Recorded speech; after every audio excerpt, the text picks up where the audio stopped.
Hey guys, how you guys doing? I'm actually at the mall right now and ran into a little bit of a situation. I was going in to pick something up, an impact drill at this shopping mall, and got the drill, but came across another problem.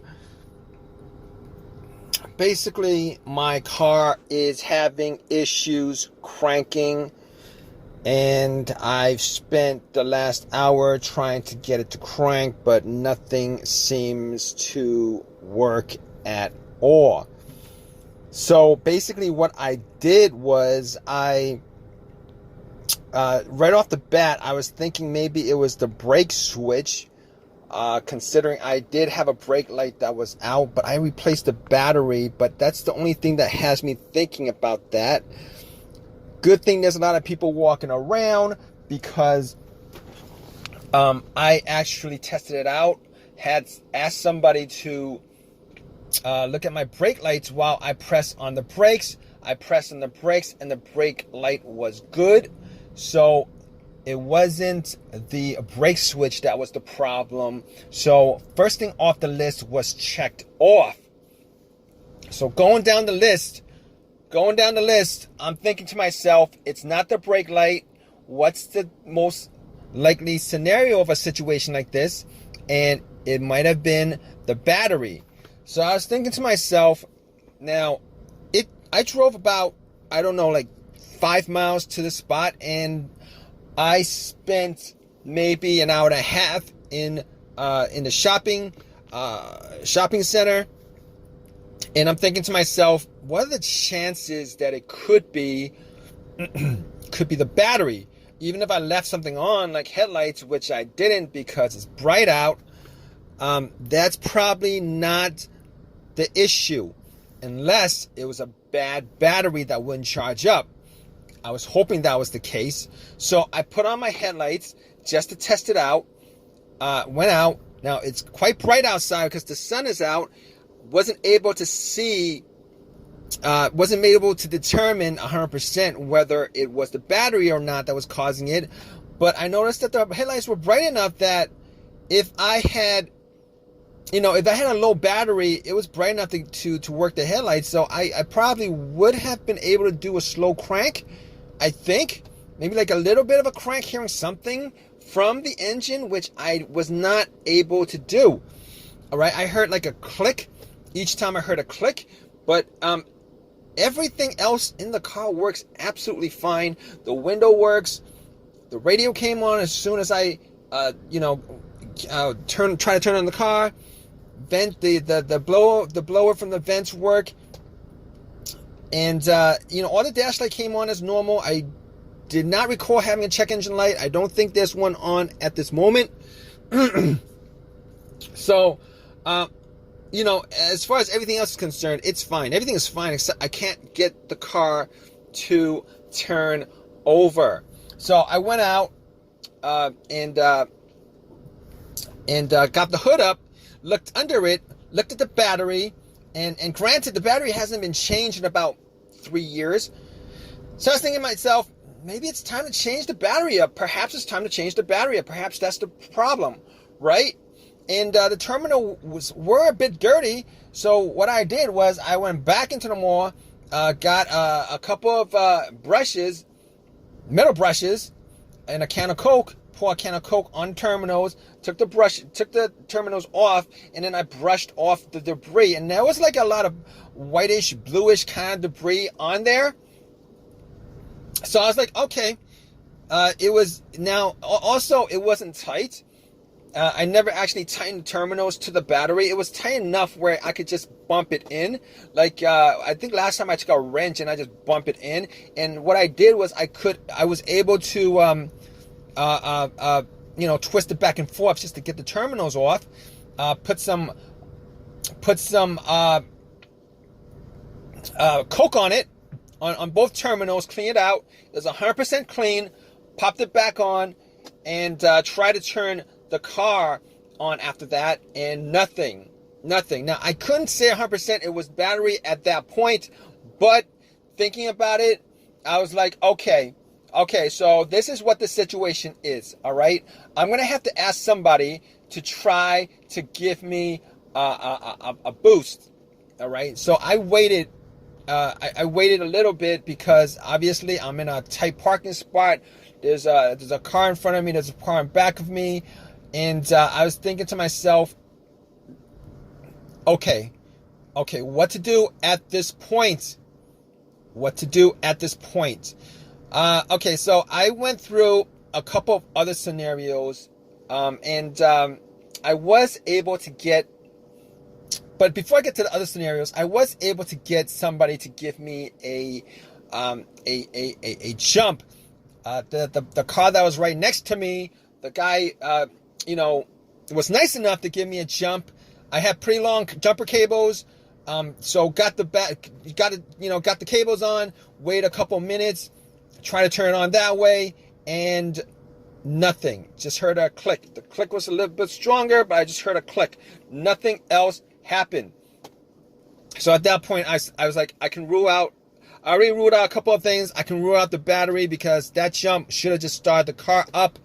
And on top of that, I could, okay, all right, let's, okay, I actually did look at the negative line that was on the negative terminal of the battery. That's also important when you're looking for something that could be causing it, because a bad ground could cause a no start issue. All right, even if the battery's 100% good, or getting a jump on it. So I was like, okay. I did actually look at the ground before that when I cleaned up the terminals, and the ground was good, so I could rule out the battery 100%. I could rule out the battery. On top of that, at that point, I could also rule out the alternator. All right. So basically, if you guys don't know what the test for the alternator is, most of the time, if you guys have a bad alternator, the alternator goes dead on you. It will go dead on you while your car was on, while your engine was on, while your car was driving. It will go dead on you. All right. Normally, that's what happens when you have a bad alternator. So there's a rare chance that your alternator was bad. All right, and it wasn't charging up your battery, but you drove it to the very extent to where it died out after you parked it, and then you couldn't get it to park. That's a rare occasion that it happened. But the reason why I could rule out the alternator is because once you jump the battery, your car should be able to start just from the jump alone. And once you take the cables off, obviously, if the alternator is bad, you're not getting any kind of electricity to the battery. It'll die out on you, which didn't happen because the car didn't turn on at all. So I could rule out that. I could rule out all those things. At this point, I could rule out all those things because my car wasn't running when it died. It was sitting parked for a good hour and a half, and then I got in, tried to turn it on. It didn't do anything, and that's my situation at this point. All right. So knowing all of that, I was like, let's move on to what else it could be. All right. Maybe it's the relay. Maybe it's the fuses. That's the next most predictable thing as far as no starts are concerned, especially when there's no cranks. And I actually did think about maybe it was the fuel pump. That idea did come up, but it's not going to matter because it's just not going to matter because I can't get the car to crank. Normally, if you can get your car to crank and then it wouldn't turn over, that would be a no start, but a cranking situation, which could be a fuel line that could basically cause an issue like that. All right, but back to the fuses, which has something to do with the fuses. I'm looking at the fuses and trying to spot whether there is something that was burnt, a burnt fuse. Now I wasn't able to do any of that because I could do the smell test, see if there's any, like the visual test, see if there's any kind of burnt, brownish look on any of the fuses. Didn't appear to me like any of that was present. But going back to what my going back to what, going back to all the experiences that I've had with fuses causing a no start, I could pretty much pin it down to two ways of figuring out whether your fuses would be a component of your no start situation. All right. Now, one of those ways you can figure it out is, okay, I had this instance where I had a Honda where I had no power inside the car whatsoever. There was like no power at all inside the car, as if terminals were taken off and there's no connection to a battery or a power source. Nothing worked inside the car. It was completely dead. So thinking about that, when I had that problem, it was a fuse problem. It was a main fuse that blew. All right, that main fuse connected the cable that came from the positive of the battery terminal to the fuse. It's to the fuse box itself. Now, the way I figured that out was, I actually took two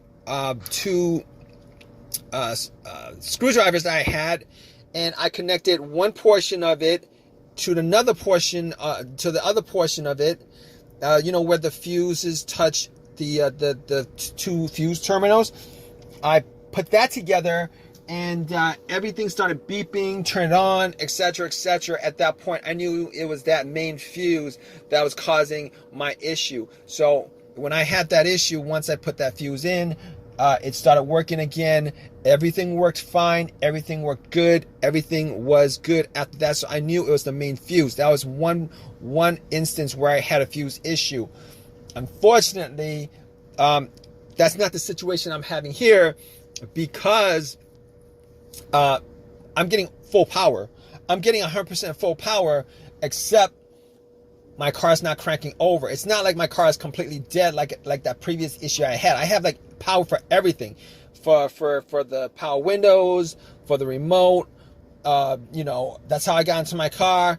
Everything works inside the car, so that's not the main fuse. I know that for sure, and it's not the main fuse. All right, so the second issue that I had previously, as far as a fuse problem causing my car not to start before, was I had a no start but a cranking situation. I was able to get it to crank, but I wasn't able to get it to turn over. Now, going back to my fuel pump, when I was trying to figure out whether it was, when I mentioned the fuel pump and how it relates to this, is I think the fuse was either the fuel pump or the fuse to the car's computer. All right, I had those two. It was either one of those two things. All right. Obviously, I'm not getting a crank, so I can't say that it's the fuel pump fuse that's causing the problem. I can also verify that it is not the car's computer that's causing the problem, or fuse that connects the car to the computer. Basically, I have a reader on me, an OBD2 reader on me, where I plugged it in, because first thing I did, I did that somewhere in between all this, just to figure out whether there's a check engine light or some kind, whether a code came up for the car, and it read everything. It says there's no codes, or everything was, it read everything. So the fact that it was able to read everything tells me that the computers in the car is fine. Like I'm not getting any kind of weird thing happening with anything. Everything works the way it's supposed to work, except it wouldn't crank. So going through all those situations, I don't believe it's the fuses, but I didn't have a fuse tester to test it. Now, I could have gone inside to buy a fuse tester, but I mean, seeing as how I've got at least a couple of fuse tester, and I didn't want to buy another one just for this situation, seeing as how I don't believe that it's the fuse that's causing the problem. Now, could it have been the relay? Going to the relay. Now, relays are a little bit more difficult to figure out. But I will say this. All right. every time I try to turn the car on, it would click. Normally what happens if you get a click every time you try to turn the car on, if it clicks, that's normally a good sign that the relay is working, because that's the relay. The relay actually, I believe there's it clicks just to start up. There's a click because apparently there's terminals that click together to connect the whole entire to get it to start, for lack of a better word, to get it to start. But seeing as how I was hearing a click each and every time I try to start, and I try to start this car maybe at least 15, maybe even 20 times, I was just going but I'm pretty sure it wasn't that it wasn't a relay. Because of that, I'm pretty sure it wasn't the relay, which puts me in this situation where it's maybe the starter, could be the starter, maybe the starter, could be the starter. Now that I did not think of that firsthand, because I did have the starter swapped out maybe like 8 months ago. I swapped it out 8 months ago, and I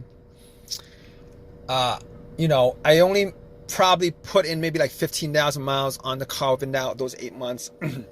And I was hoping that it wasn't the starter, because getting 15,000 miles out of now it wasn't a brand new starter I bought, it was a refurbished starter.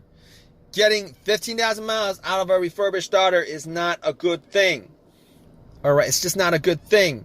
All right, that's just a defective item if that's the case, because you're supposed to get well over 100,000 miles from it. All right, so basically that's the situation. And there's a couple of ways to figure out the starter, whether it's a starter or not. If it was, you could actually try to bang on the starter and try to start it. Try to do that. Now, I didn't do that because I didn't have a crowbar on me, and I didn't feel like going back into the shopping center to get one either, because I have a couple of crowbars, but I don't have one on me.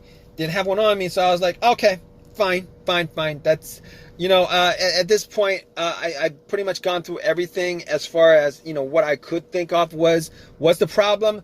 So I was like, I ended up calling AAA, and they're supposed to come and pick up my car. And once I get home, I'm gonna figure out everything as far as what it is specifically that's causing it. If you guys are having the same situations, which I think you guys do, if you guys are watching this video, just go down the list of everything I've eliminated.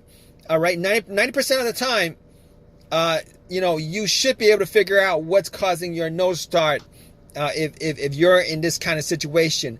But just hold on, all right, guys. I'm gonna give you guys an update on my situation. All right, guys. All right, guys. So this is I spent 2 hours waiting for AAA to pick my car up, but no big deal. AAA pays for itself. If you guys don't have AAA, I highly recommend AAA. If you guys don't have it, it's well worth it. But going back to this situation with my car, I retested everything.